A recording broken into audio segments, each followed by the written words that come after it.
তো চলে আসলাম আবারও একটা নতুন টিউটোরিয়াল নিয়ে।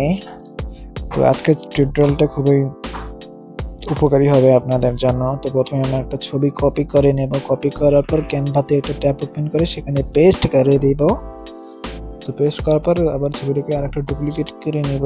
তারপর এটাকে আরেক সাইডে নিয়ে যাব। তো সঠিকভাবে বসাবো।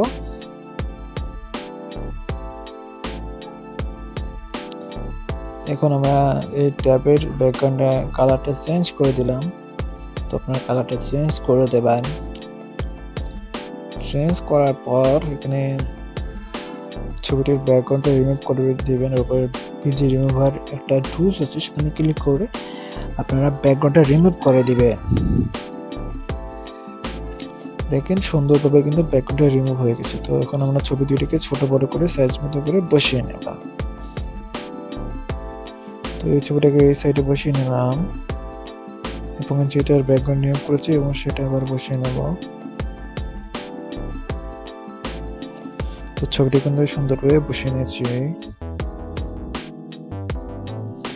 এখন আমরা এডিট অপশনে ক্লিক করব। এডিট টুলসে ক্লিক করার পর আমরা একটু কালার চেঞ্জ করব ছবিটার। তো আমরা ফিল্টার অপশনে সি অলে ক্লিক করলাম। তারপর আমরা এখানে বিভিন্ন ধরনের কালার দেখতে পারবো। তো আমরা এখানে প্রথমে আমরা যে কালারটা টেন্ডার কালারটা সিলেক্ট করলাম। তো এরপর আমরা ফেড কালারটা চুজ করলাম। তো এরপর আমরা ইন কালারটা সিলেক্ট করলাম এবং এটা ফ্লিপ করে দিলাম। তো দেখুন ছবিটা কিন্তু সুন্দর এডিট হয়ে গেছে।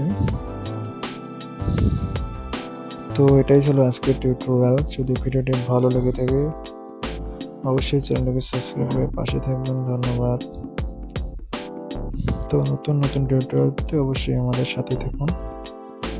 ধন্যবাদ।